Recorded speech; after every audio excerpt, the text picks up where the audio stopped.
Assalamualaikum warahmatullahi wabarakatuh. Kami dari kelompok 1 ingin menjelaskan perusahaan dan landasan akad kontrak syariah yang akan dibacakan oleh Nur Asna.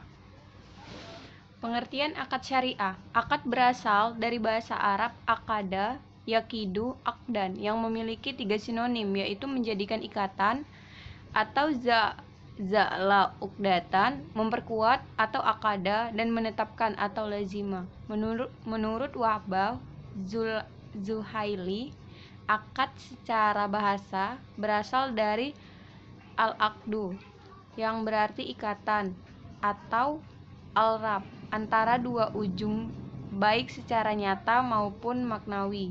Dari pengertian tersebut kemudian diserap ke dalam bahasa Indonesia, sehingga kata akad memiliki sinonim dengan perikatan, perjanjian, dan pemufakatan. Akad menempati kedudukan sentral dalam lalu lintas ekonomi antara manusia. Akad menjadi kunci lahirnya hak dan kewajiban yang lahir sebagai akibat hubungan kontraktual. Menurut Abdurrab, proses pembentukan akad terjadi melalui 3 tahap. Pertama, dalam taraf al-ahdu, yaitu pernyataan seseorang untuk melakukan atau tidak melakukan sesuatu. Janji ini mengikat pada yang bersangkutan dan agama mengharuskan untuk menunaikannya. Kedua, persetujuan yang berupa pernyataan setuju dari pihak kedua untuk melakukan atau tidak melakukan sesuatu sebagai respon terhadap janji yang dilakukan pihak pertama.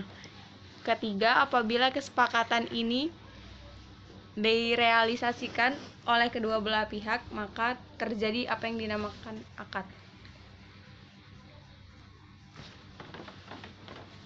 Pihak-pihak yang berakad. Pihak-pihak yang terlibat dalam akad dapat terdiri dari manusia dan badan hukum.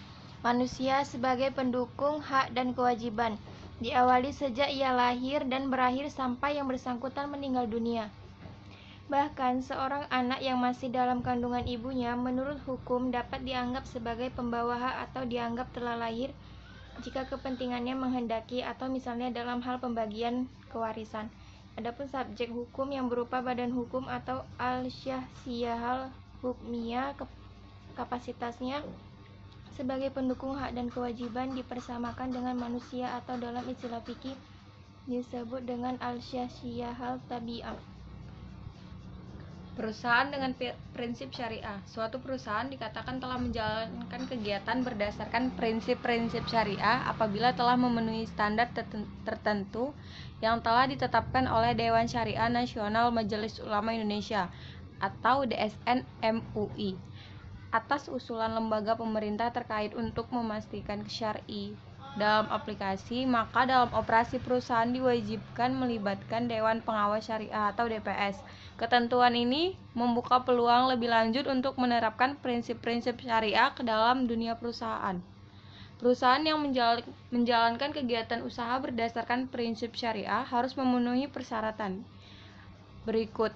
Perseroan yang dijalankan kegiatan usaha berdasarkan prinsip syariah selain mempunyai dewan komisaris, wajib mempunyai dewan pengawas syariah.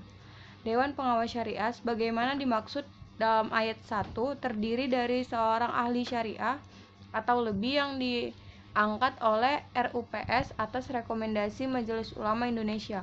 Dewan pengawas syariah sebagaimana dimaksud dalam ayat 1 bertugas memberikan nasihat dan saran kepada direksi serta mengawasi kegiatan perseroan agar sesuai dengan prinsip syariah. Landasan-landasan akad syariah. Akad syariah berlandaskan jurisprudensi Islam atau fikih klasik seperti mudharabah dan musyarakah. Yang pertama, mudharabah. Istilah mudharabah didefinisikan sebagai kontrak antara paling sedikit dua pihak, yaitu satu pihak disebut investor atau rob al-mal yang mempercayakan dana kepada pihak lainnya yang disebut manajer atau agen atau mudorib. Manajer akan menginvestasikan dana tersebut dalam sebuah usaha untuk mengelolanya dengan cara tertentu yang disepakati. Pihak investasi atau rob al-mal adalah pemilik dana dan aset.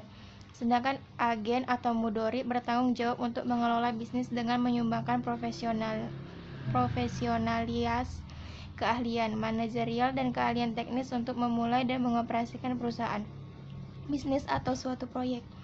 Dalam sebuah mudharabah, pembagian keuntungan antara kedua belah pihak harus ditentukan secara profesional dan tidak langsung ditentukan sebelumnya. Atau dua, musyarakah atau syirkah dimaknai secara umum sebagai pencampuran dan dana dengan tujuan berbagai keuntungan. Pembiayaan musyarakah yaitu pembiayaan berdasarkan akad kerjasama antara dua pihak atau lebih untuk suatu usaha tertentu.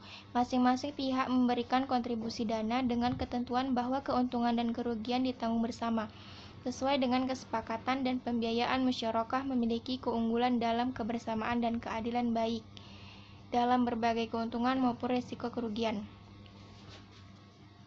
Sekian penjelasan dari kami.